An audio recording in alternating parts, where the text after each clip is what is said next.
No creo que hoy día podamos terminar el sermón. Pienso que pudiéramos tal vez hacerlo en dos partes. Así que usted tiene ahí el título, es Jesús y la mujer samaritana, ¿no? Lo tiene ahí, por favor. ¿Qué les parece si nos ponemos de pie para leerlo juntos?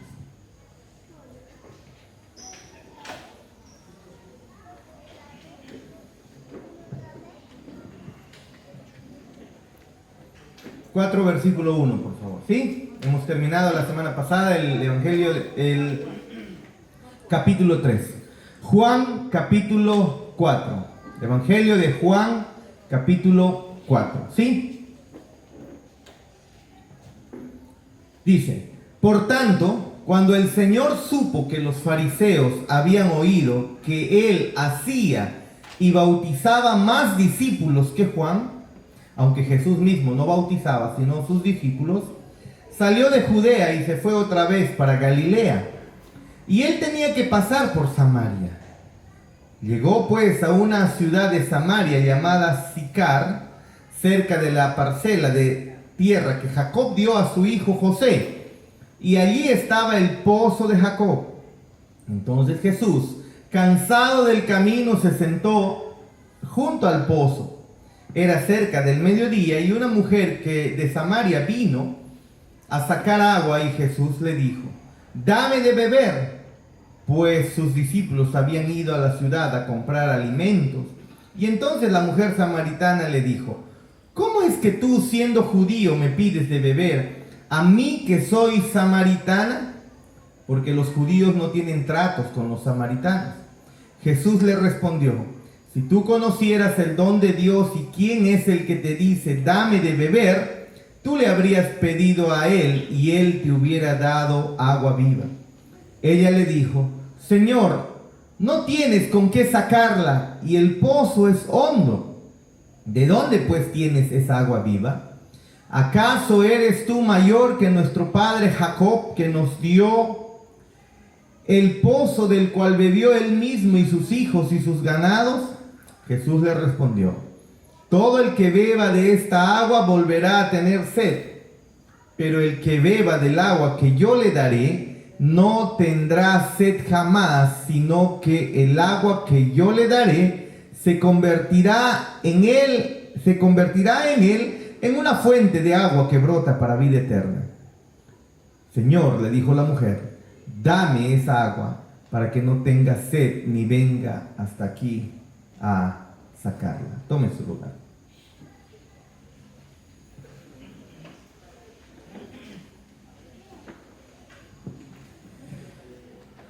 ¿Saben? Nosotros no podemos ver la grandeza de nuestro Cristo. Él es grande, claro que lo es, pero no podemos observar y ver la grandeza de nuestro Señor Jesús si en primer lugar no observamos, no vemos la terrible verdad de nuestra realidad. Si tú y yo no vemos la realidad de lo que somos delante de este Dios santo y maravilloso, entonces no vamos a poder, amados hermanos, si no vemos nuestra condición paupérrima, nuestra condición nefasta en la que nos encontramos, si todavía orgullosamente estamos ahí felices, caminando con el pecho inflado, sin humillarnos delante de Dios, obviamente no vamos a poder ver la gracia, la misericordia, el amor, la grandeza de nuestro Dios. Es necesario que para que puedas ver a Cristo como tu mayor tesoro, puedas ver que tú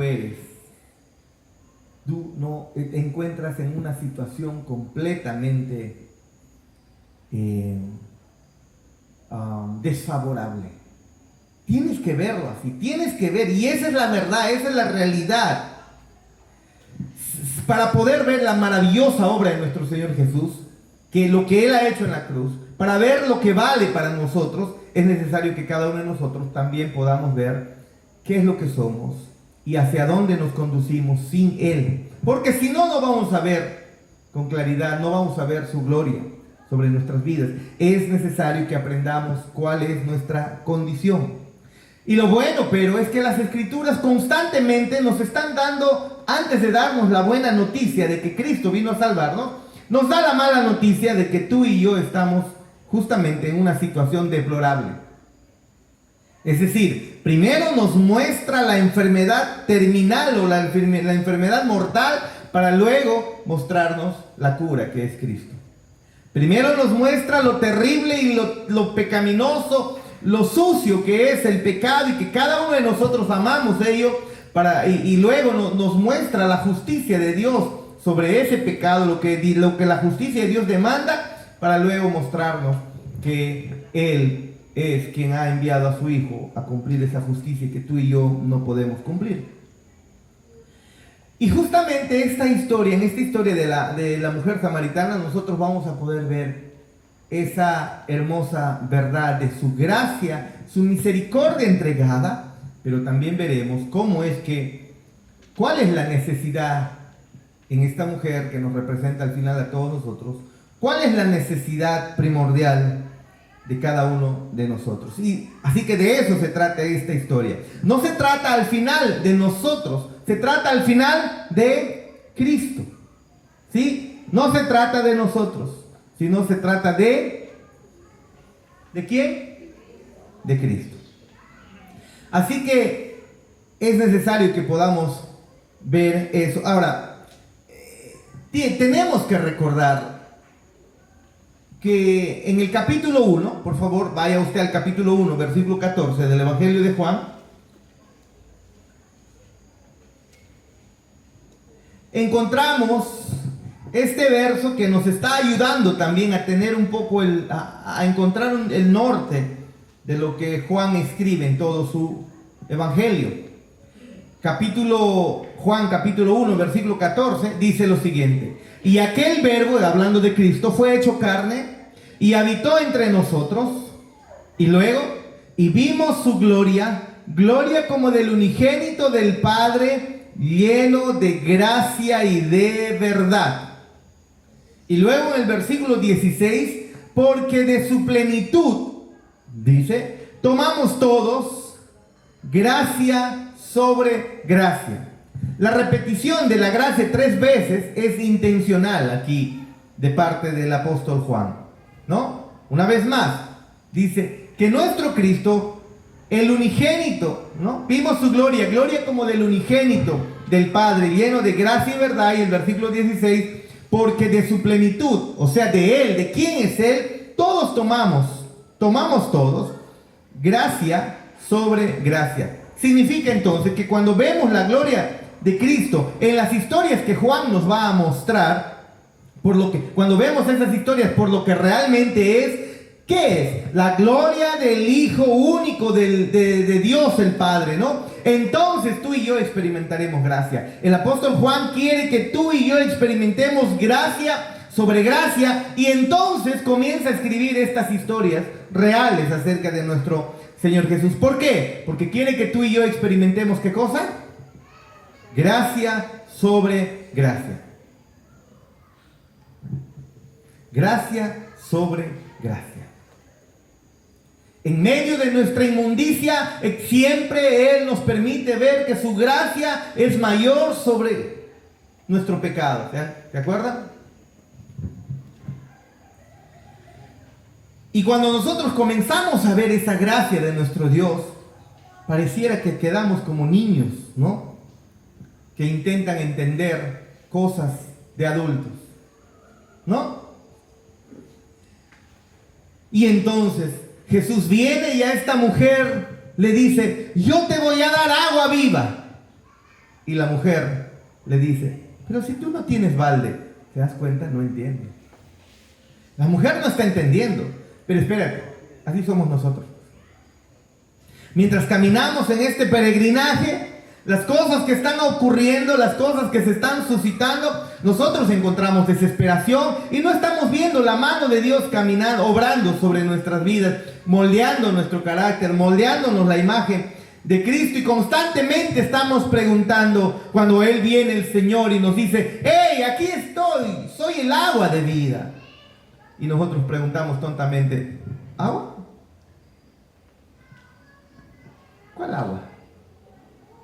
Pareciera que no nos damos cuenta de nuestra necesidad, de nuestra sed espiritual, o tal vez algunos ni la tienen.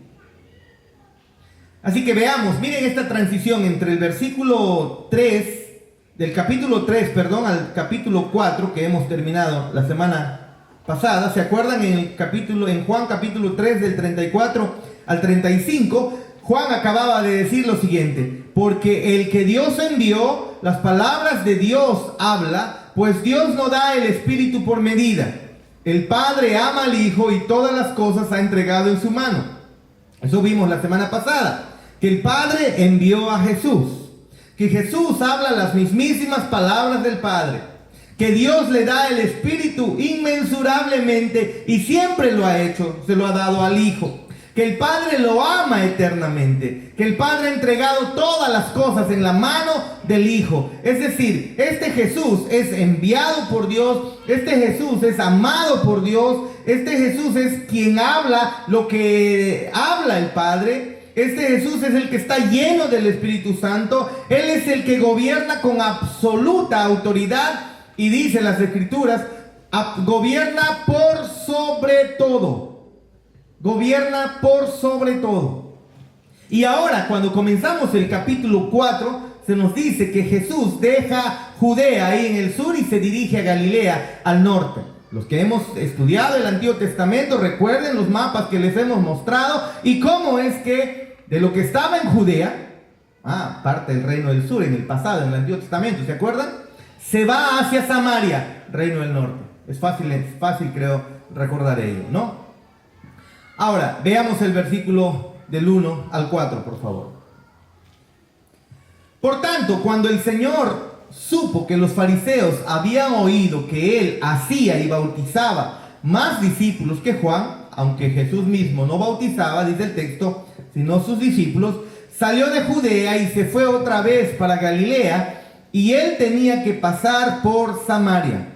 Ahora, Juan dice que Jesús se fue de Judea porque sabía que los fariseos, miren ustedes, habían oído ya acerca de Jesús. Seguramente sabían de la popularidad de Jesús, sabían que Juan, que lo que estaba haciendo Jesús era mayor que incluso lo que había hecho Juan el Bautista. Entonces la pregunta, ¿por qué Jesús sale de Judea, de la zona de los fariseos, y se va hacia Samaria? Algunos han argumentado que tal vez tenía miedo. Eso es un absurdo, ¿sí o no? Completamente absurdo. Jesús teniéndole miedo a las personas. No, para nada. No es eso. No creemos que sea por miedo. Para nada. Porque recuerden, en el capítulo 3 termina diciendo que el Padre le ha entregado a Jesús todas las cosas. El dueño de todo, el soberano por sobre todo, ¿va a tener temor? Tal vez podríamos pensar que los fariseos estaban viendo la creciente popularidad de Jesús aquí y ahora iban a tratar de aplastarlo, así que de miedo Jesús huyó. No, eso es absurdo. El Padre ha entregado todas las cosas en las manos de Jesús, termina diciendo el capítulo 3. Así que Jesús no es víctima de un capricho humano para que él se pueda mover a capricho de las demás personas, a capricho de los fariseos. No. Recuerden que nadie al final puede tocar a Jesús sin permiso suyo incluso. Miren lo que dice en Juan 10:18. Nadie me quita la vida, ¿no? Nadie me la quita, sino que yo la pongo por mi propia voluntad. Si alguien iba a hacer algo a Jesús y lo iban a crucificar más adelante, es porque Jesús mismo estaba completamente de acuerdo y también era su voluntad. Así que no es por miedo, sino que debe haber propósitos del por qué. Miren ustedes, yo quiero que observen esto. Está en Judea, está cerca de los fariseos, ¿no es así? Está ahí en Judea, los fariseos se están mandando por ahí, y ahora a él se le ocurre entrar a una zona gentil, se le ocurre entrar a una zona de samaritanos. ¿Para qué iría por ahí? ¿Por qué iría para ahí? ¿Ven? Escuchen ustedes en Juan 7:30, más adelante, cuando dice que a Jesús entonces procuraban prenderle, pero nadie le echó mano porque aún no había llegado su hora. Pudiera ser una cuestión de tiempo. Se fue a Samaria porque todavía no había llegado la hora de que lo apresen, lo capturen, ¿no? Él ya sabía la hora de su muerte, él sabía cuándo llegaría la hora de su muerte. Los fariseos no tenían en control estas circunstancias de la muerte de Jesús. Ellos pensaban que al final lo mataron, pero en realidad ellos no estaban en control de absolutamente nada. Jesús sí. Así que el momento no ha llegado, y como no ha llegado, hay muchas cosas más por hacer, y Jesús se va rumbo a Samaria. Lo otro es que posiblemente se fue porque los fariseos podrían haber usado esa popularidad para desacreditar a Juan. Eso es otra posibilidad también. Porque recuerden, Jesús o Juan había avergonzado claramente a los fariseos, llamándolos a arrepentirse y a bautizarse. ¿Cómo le vas a pedir a un judío que se bautice? Se bautizaban los gentiles, los judíos no, porque ya eran parte del pueblo de Dios. Se supone que eran parte del pueblo de Dios. ¿Cómo es que a Juan se le ocurre decir a los mismos judíos, incluso líderes de la religión, arrepiéntanse y bautícense? Eso fue una falta de respeto. Ellos consideraron una falta de respeto hacia ellos. Juan los había avergonzado muchísimo. Ahora, no es que estos fariseos están queriendo favorecer a Jesús, sino que tal vez los fariseos, sabiendo esto, están viendo la popularidad de Juan crecer y piensan, bueno, Juan fue pasajero y Jesús también, su popularidad va a ser igual. Lo otro es que tal vez Jesús pudo haber visto que los fariseos simplemente habrían desacreditado ambos movimientos, al de Juan y al de Jesús. Y entonces Jesús decide seguir avanzando su camino. Tiene muchas otras cosas que hacer.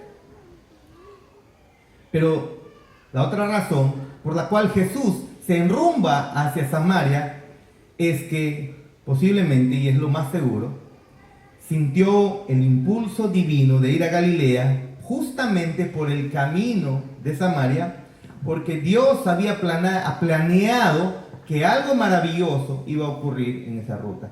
Y eso es obvio que sí. ¿No es así? Nuestro Dios no es un Dios que hace las cosas de manera desordenada.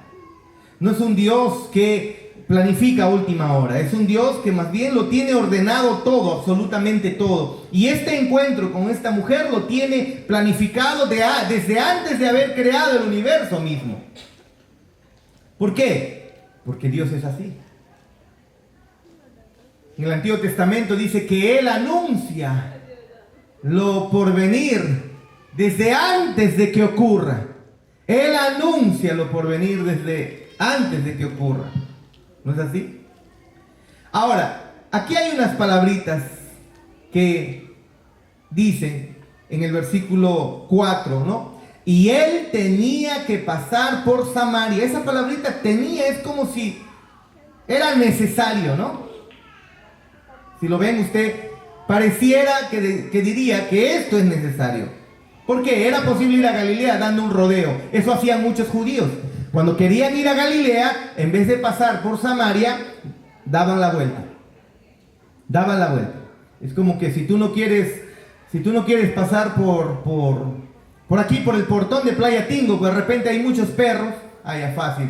Sales de la iglesia, das la vuelta por acá atrásito, sales por acá, por acá, sales por Aguas Verdes y al final te vas a tu casa. Había una ruta para ir a Galilea. Desde Judea para ir a Galilea había una ruta que bordeaba Samaria, para no entrar a Samaria. Pero Jesús dijo, tenía que pasar por Samaria. O Juan dice que Jesús tenía que pasar por Samaria. Había una cita, ¿no?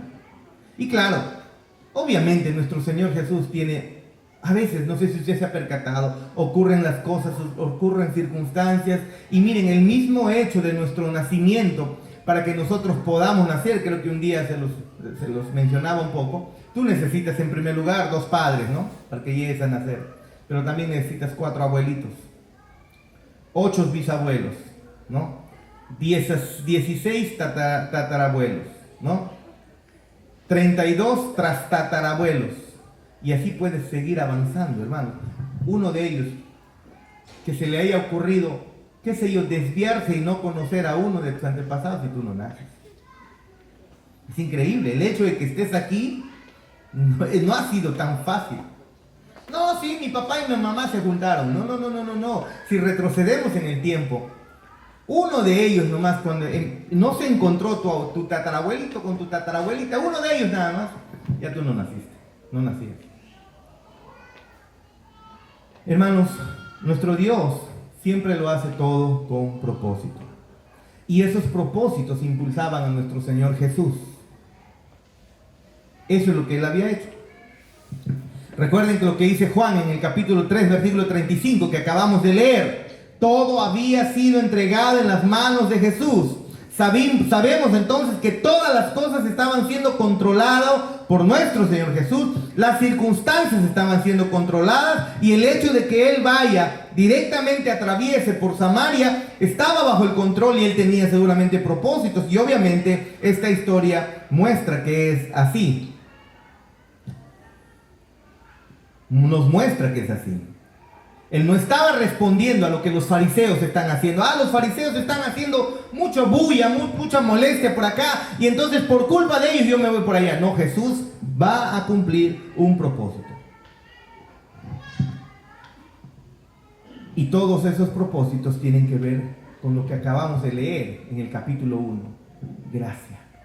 Nuestro Dios quiere, a través del apóstol Juan, que tú y yo veamos la gracia de nuestro Señor Jesús. Gracia sobre gracia. Que podamos contemplar su belleza y podamos ver la gracia. ¿Por qué?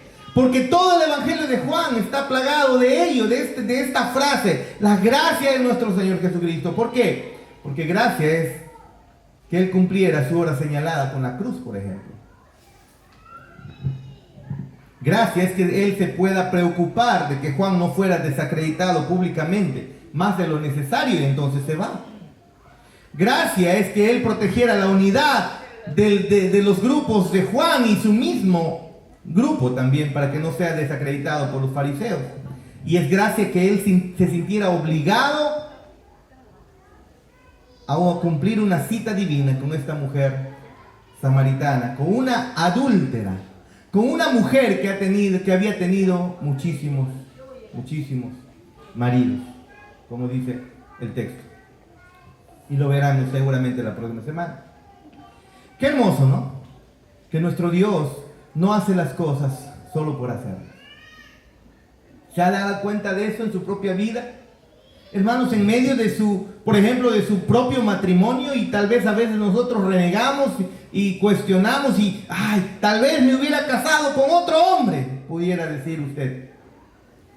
Este de aquí no vale la pena. O tal vez un varón pudiera decir eso. Lo hermoso de vivir como creyentes es que tenemos un Dios soberano. Nuestro Salvador es soberano y tiene múltiples propósitos. Y sus propósitos siempre son misericordiosos para quienes confían en Él. Siempre. Tú tal vez pudieras ver que no, con tu carne pudieras ver que no es así, pero si confías en Él, vas a poder ver su misericordia en medio de todo lo que te está aconteciendo como hijo de Dios. Así que no es un Dios que hace las cosas por hacer. Es un Dios de propósitos. Tus aflicciones tienen propósitos. Tus incluso ansiedades que puedas manifestar tienen propósitos. ¿Se han percatado qué es el Espíritu Santo para nosotros? ¿Cómo es llamado en las Escrituras al Espíritu Santo? Él es llamado el Consolador. Y yo te pregunto, ¿cuándo necesitas a alguien que te consuele?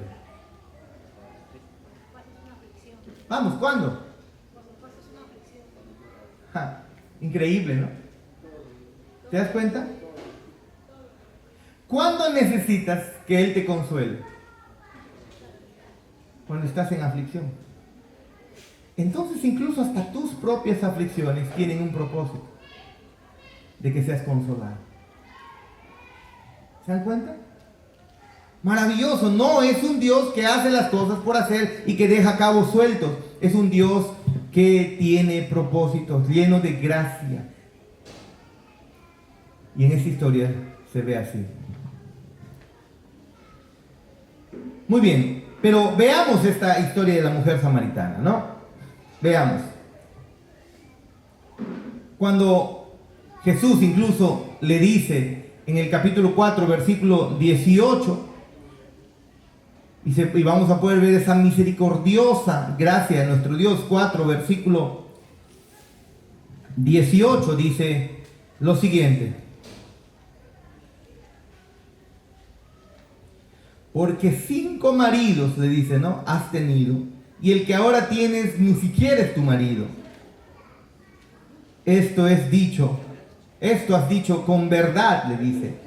A pesar de que está diciendo palabras bien fuertes y crudas, debemos recordar que nuestro Señor está hablando aquí con gracia, está hablando con misericordia, está buscando la salvación de esta mujer, a pesar de que pareciera las palabras son duras. ¿Saben? A veces no nos gusta escuchar lo que somos, ¿no?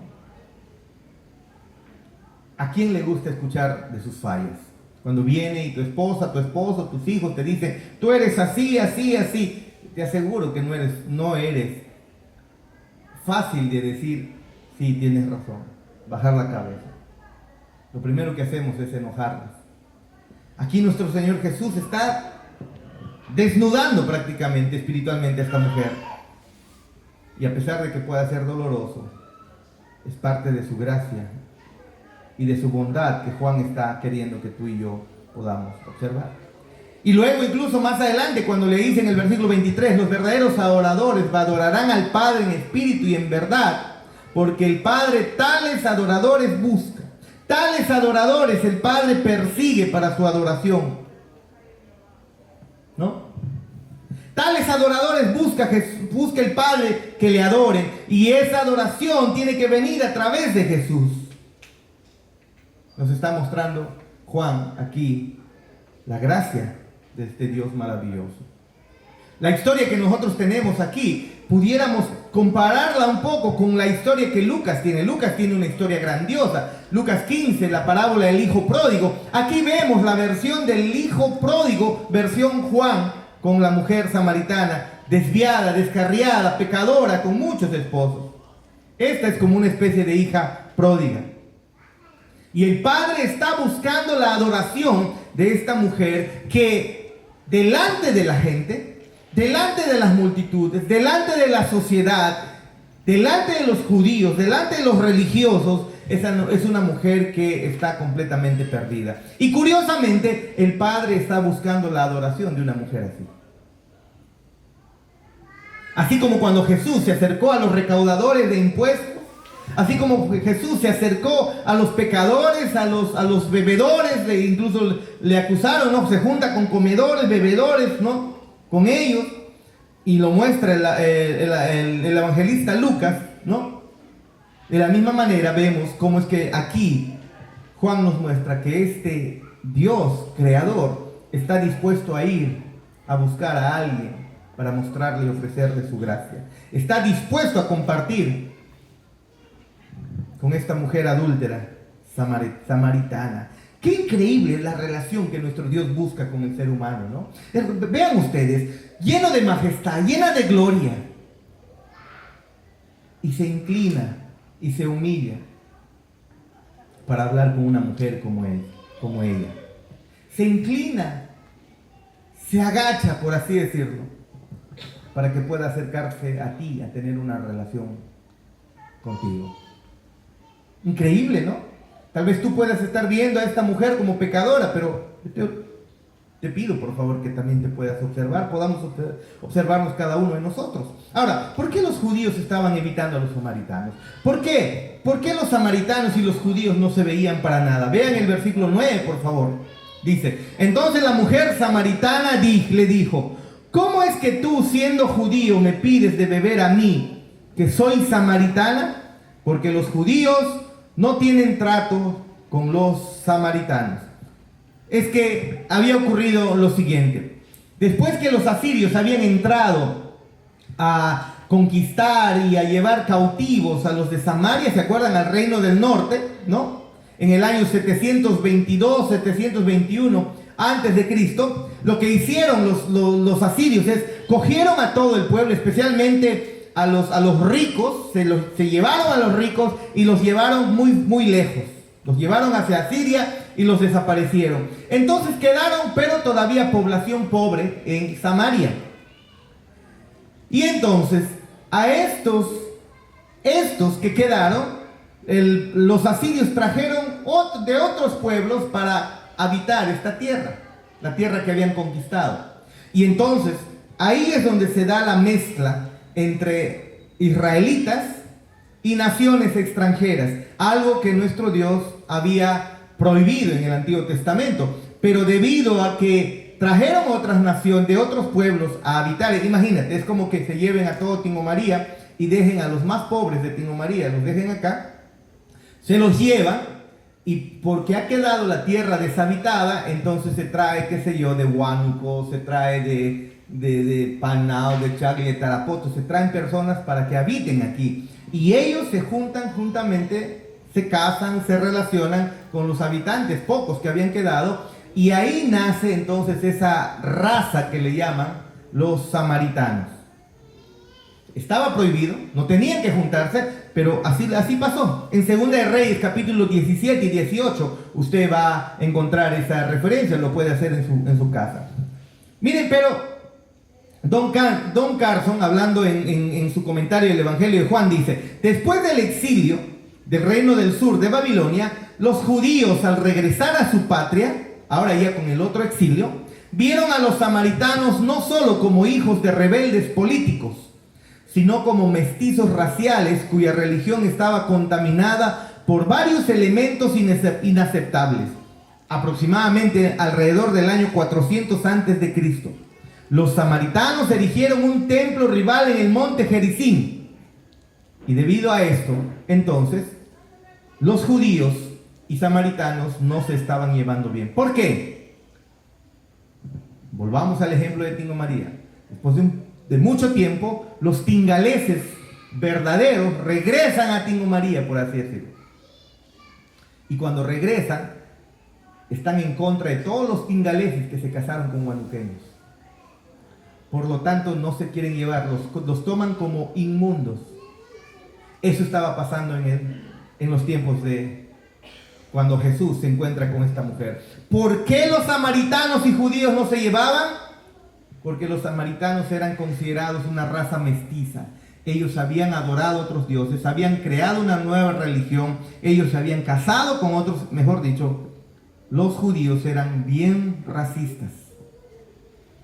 Muy racistas. Así que en esta historia tenemos problemas étnicos, tenemos problemas raciales, religiosos, que hicieron que los judíos tengan desprecio por los samaritanos. Se les consideraba a los samaritanos ceremonialmente impuros. Se les consideraba a los samaritanos racialmente impuros. Se les consideraba a los samaritanos heréticamente religiosos o religiosamente heréticos. Y por lo tanto se les evitaba. Esa es la actitud que tú y yo no tenemos que tener, hermanos, con aquellos que no creen igual que nosotros. Evitarlos. Creer que nosotros somos santos y puros por tener sana doctrina y por asistir a una iglesia de sana doctrina, y mirar con desdén a aquellos que no lo son. Eso es lo que estaba ocurriendo aquí. Los judíos consideraban, y aunque era cierto que los samaritanos habían hecho mezclas, aún así vean ustedes cómo nuestro Señor Jesús se acerca a esta mujer. ¿Por qué tenemos amistad con muchas iglesias en Tingo María, a pesar que somos doctrinalmente completamente diferentes? Porque queremos mostrar gracia, así como nuestro Señor Jesús lo mostró, a pesar de que ellos pudieran estar con otro caminar teológico, ¿no? Sigamos con la historia.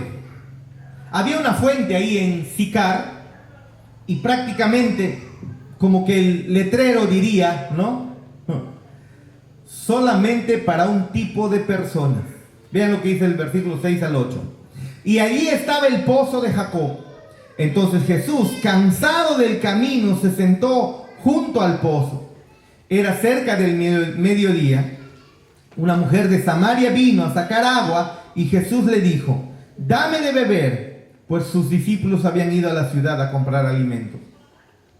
Miren, observemos lo que Jesús está haciendo aquí. Primero, recorre Samaria. Luego envía a sus discípulos a comprar comida. Increíble, ¿no? A comprar comida en Samaria. Preparada, tocada y preparada por samaritanos impuros. ¿Se dan cuenta? Tercero, se sentó en el pozo para ser totalmente visible e inevitable, porque todos iban a sacar agua al pozo. Creo que me contaba el hermano Manuel que hay una fuente de agua al lado de Seda Huánuco, ¿no? Donde todos pueden ir a juntar agua, ¿no? Y seguramente me va a tocar ir en algún momento ir por ahí, para no molestar mucho a los hermanos. Pero me imagino más o menos una fuente visible donde todos se juntaban. Si en Tingo María no tienen agua en sus casas, ahí muchos se van a encontrar. ¿Sí o no? Algo semejante. Jesús se pone aquí en este pozo para que sea inevitablemente visto, para que sea visible, para que no lo puedan evitar. Y lo otro, le pidió a una mujer, y Jesús sabía claramente que esta mujer era samaritana, considerada impura, considerada inmunda, considerada hereje y de mala reputación, porque Jesús sabía muy bien como dice el texto, los maridos que había tenido. Había estado cambiando de marido en marido en marido, y el último incluso ni siquiera era su marido. Y le pide a esta mujer que le dé de beber. No le pide Jesús permiso para que le deje de beber. No le dice eso. Le pide Jesús a ella que le dé de beber de su cántaro. Recuerden, por favor, vean esto. Judíos y samaritanos no tomaban del mismo vaso. Judíos y samaritanos no se tocaban. Judíos y samaritanos no se veían. Judíos y samaritanos, los judíos incluso desviaban por otra ruta para no entrar por camino de samaritanos a la zona de Samaria. Los odiaban, no los querían. Y viene Jesús judío y se acerca a una mujer samaritana y no le dice permiso que voy a sacar agua para beber, sino Jesús prácticamente le está pidiendo, dame de lo que ya has sacado, de lo que es tuyo, de tu cántaro, de tu vaso, dame tú de beber. No le pide permiso para beber, sino que le diera de beber de su propio balde. Increíble, ¿no? Si usted puede entender el problema racial que habían entre judíos y samaritanos, esto es una imposibilidad, esto no es algo que se estaba viendo constantemente. No podía él hacer eso. ¿Puedo beber de tu botella de agua? Es como si le estuviera diciendo. ¿Puedo hacerlo? O dame de beber de la botella de tu agua. Y en el versículo 9 ella dice, los judíos y samaritanos no se llevan, no tienen tratos. Mirad, literalmente, los judíos no consumen juntos. Los judíos no se sientan a la mesa a comer juntos con los samaritanos. No comparten juntos ni el agua ni absolutamente nada con los samaritanos. Tú no puedes pedirme que use el mismo balde para darte a ti. ¿Qué te pasa? Es como si le estuviera diciendo. Eso no se hace. Pero Jesús está buscando acercarse a esta mujer, ceremonialmente impura, con una mala reputación. Él está buscando. Jesús quiere salvarla. Eso es lo hermoso, hermano. Salvar no a los religiosos, sino salvar a una mujer que consideraban ceremonialmente impura. No salvar a un fariseo, sino salvar. Juan capítulo 4, del versículo 1 al 15. Juan capítulo 4, del 1 al 15. Increíble, ¿no? ¿Acaso esto no es gracia? Recuerden y volvamos otra vez a Juan capítulo 1. Y de él recibimos gracia sobre gracia. ¿Acaso esta relación que Jesús está buscando tener con una mujer ceremonialmente impura no es una relación llena de gracia? Todo él lo está haciendo intencional. Esto no está sucediendo por casualidad. Esto es el diseño de Dios. Esto es lo que Dios ha planificado antes de que el mundo sea fundado. Recuerden lo que dice Juan 3:17. Dios no envió a su Hijo al mundo para condenar al mundo, sino para que el mundo sea salvo por él. Y Él está buscando a alguien a quien salvar, a pesar que la sociedad ya la ha despreciado. Rompe completamente un tabú de siglos de antigüedad. Se sienta al lado del pozo. Él habló y no permanece en silencio. Habla con una mujer samaritana. Habló en otro momento con otro samaritano. Habló con una mujer adúltera. Ahora pide de beber. Y entonces resuena en mi mente, ¿no? Y hemos visto su gloria. Gloria como del unigénito del Padre, lo que dice Juan. Lleno de gracia y lleno de verdad. Y de esa gracia y de verdad, de su plenitud, todos nosotros hemos recibido. ¿Lo puedes ver? ¿Puedes verte representada en esta mujer inmunda, pecadora? Todos nosotros, ¿quiénes nosotros hemos recibido de su gracia, de su verdad, de su misericordia? Tú y yo, orgullosos, enojones, críticos, lujuriosos, codiciosos, mundanos, perezosos, temerosos. Todos nosotros hemos recibido esa gracia de nuestro Señor Jesús. Todos hemos recibido gracia sobre gracia. Su gracia nos persigue, si te das cuenta.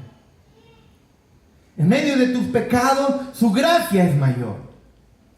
En medio de tus dificultades, en medio de tus luchas con el pecado, su gracia es mayor y su gracia te sigue persiguiendo. Si pudo perseguir a una mujer ceremonialmente impura con 5 maridos y el último que ni siquiera era su marido, ¿cómo no nos va a mirar a nosotros? ¿Cómo no vamos a disfrutar de esa gracia que Él nos está entregando y nos está dando? La relación que Él tiene con nosotros es una relación de gracia. ¿O tú te la mereces? Porque si te la mereces, te digo, no estás entendiendo absolutamente nada. Si mereces que Dios te trate como hijo, entonces no estás entendiendo absolutamente nada. Es simplemente su gracia la que nos permite relacionarnos con Él. Él es amablemente intencional y amablemente relacional. Qué hermoso, ¿no?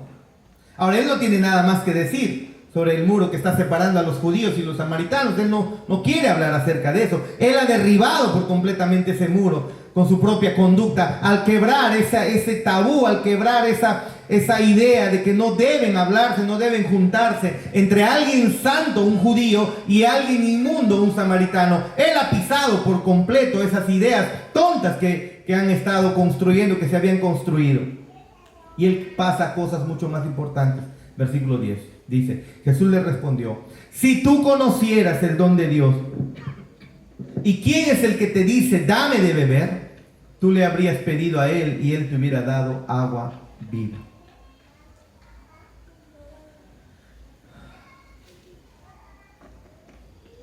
Como que le estuviera diciendo, ¿no?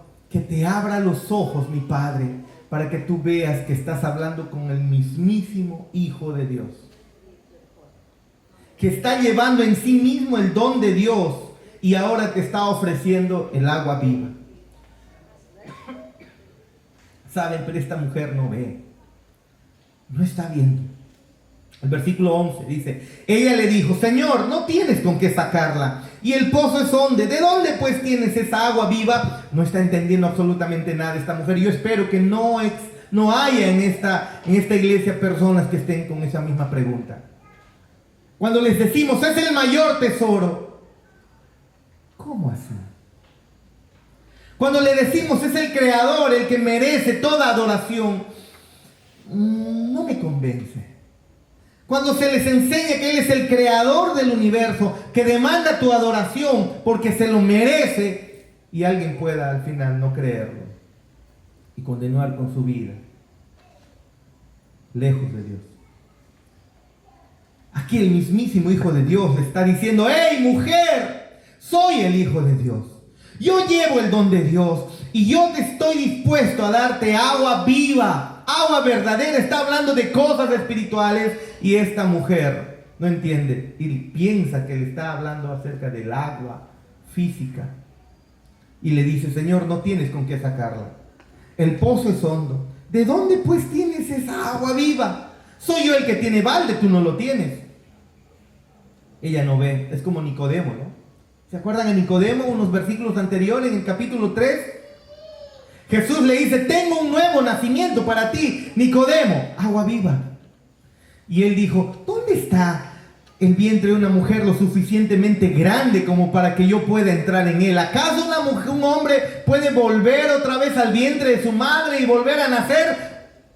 No entiende absolutamente nada Nicodemo. ¿Se dan cuenta la semejanza de estas dos historias? Jesús está hablando de cosas espirituales y Nicodemo está pensando en cosas terrenales. Jesús le está hablando a la mujer samaritana de cosas espirituales y la mujer samaritana está entendiendo cosas terrenales. Ella le dice: ¿tienes agua viva para mí? ¿Dónde está tu balde? Si se dan cuenta, Nicodemo y esta mujer nos representan. Ciegos, incapaces de ver la gloria del único Hijo de Dios, del unigénito. Pero Juan quiere que tú veas esa gloria llena de gracia y verdad. Y de su plenitud, luego dice, tomamos todos gracia sobre gracia. Gracia sobre gracia. Comencé diciéndoles: si no puedes ver la grandeza de Cristo y el estado paupérrimo en el que te encuentras, no pienses que estás observando la gloria de Cristo. No lo estás haciendo. No lo estás haciendo. Ahora, esta mujer entiende, se da cuenta, percibe que hay un tipo de pretensión de superioridad de parte de Jesús. Se está sintiendo superior Jesús. Él no está siendo pretencioso de manera pecaminosa, ¿no? Él está diciendo la verdad. Claro que él es superior a Jacob y la mujer lo está percibiendo. El versículo 12. ¿Acaso eres tú mayor que nuestro padre Jacob, que nos dio el del pozo del cual bebió él mismo y sus hijos y sus ganados? La pregunta: ¿es Jesús mayor que Jacob? ¿Crees que es mayor?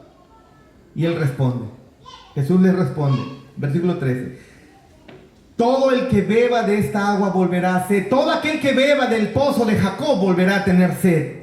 Pero el que beba del agua que yo le daré no tendrá sed jamás, sino que el agua que yo le daré se convertirá en él en una fuente de agua que brota para vida eterna. Es como si le estuviera diciendo Jesús: sí, señora, sí, mujer, yo soy superior a Jacob y mi don es superior, mi agua es superior, mi pozo es superior y mis hijos y mis hijas son superiores. ¿Por qué? Nunca mueren. Increíble. ¿Puedes ver realmente a Jesús como el agua de vida? Ahora, recuerda, en el versículo 10 le dice: si conocieras el don de Dios. Es de Dios el don, la gracia, la misericordia, la bondad. Viene de Él, de Dios es de donde viene. ¿Y qué más es aquello que ofrece Jesús? Agua viva, dice el versículo 10. Él os habría dado agua viva. Si lo bebes, nunca más vas a tener sed. Es decir, siempre estará ahí para saciarte cuando tu alma anhelante tenga sed. Versículo 14. El que beba del agua que yo le daré, no volverá a tener sed jamás. Agua abundante para refrescar. Agua abundante para saciar. Agua abundante para limpiar. Oh, hermano, cuánto quisiera que puedas estar viendo estas verdades. ¿Para qué usamos el agua? En medio de tanta calor, agua fresca, fría, qué rico. Para limpiar, para saciar. Y Jesús viene entendiendo las ansiedades de tu alma, entendiendo lo atormentado que está en tu ser, el fuego que está consumiendo tu alma, que está consumiendo el alma del ser humano con sus angustias, sus temores, sus ansiedades. Entiende Jesús esto y Él viene y dice: yo soy el agua fresca que refresca tu vida. entendiendo que el ser humano está impuro, ceremonialmente impuro, no solamente impuro, realmente impuro con sus pecados, muertos en sus delitos y pecados, Él dice: yo doy agua que limpia. Entendiendo que el ser humano tiene sed de popularidad, sed de éxito, sed de dinero, sed de salud, sed de amores, sed de hijos. Viene Jesús y dice: yo te puedo saciar. Increíble, hermanos. Porque esta agua que Él ofrece se convierte en un manantial. Versículo 14: el agua que yo le daré se convertirá en él en un manantial de agua. No es un simple pozo, es un manantial de aguas frescas. Por eso nunca más volverás a tener sed. No porque solamente un trago sea suficiente, sino porque un trago verdadero produce un pozo para una eternidad de tragos. Eso es lo que está diciendo Jesús. Y esta agua da vida eterna. Versículo 14: una fuente de agua que salta para vida eterna.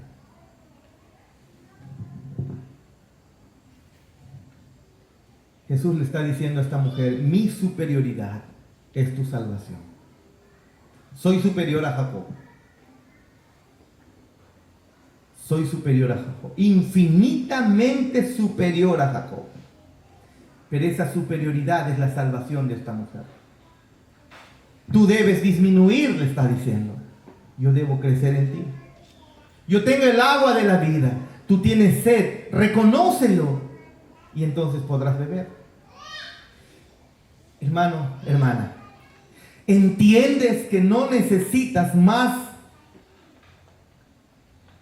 ¿Entiendes que no necesitas un esposo para ser feliz? ¿Entiendes que no necesitas una esposa para estar saciado? ¿Entiendes que no necesitas tener hijos para sentirte realizado y saciado? ¿Entiendes que no necesitas tener buena salud para sentirte saciado? ¿Entiendes que no necesitas tener dinero para encontrar saciedad para tu alma? ¿La entiendes? Porque Jesús le está diciendo esto a esta mujer: no tendrás sed espiritual nunca más. Tu corazón estará en paz y en calma. Y es eso lo que Cristo viene a darnos. Yo tengo lo que tú necesitas, está diciendo. ¿Por qué buscas tanto? Ningún hombre, ninguna mujer llenará el corazón de nadie, de ningún hombre ni de ninguna mujer. Así sean tus hijos, así sean tus padres, así sea todo el dinero del mundo. El corazón tiene una sed insaciable. Y Cristo dice: yo soy el agua que calma tu sed.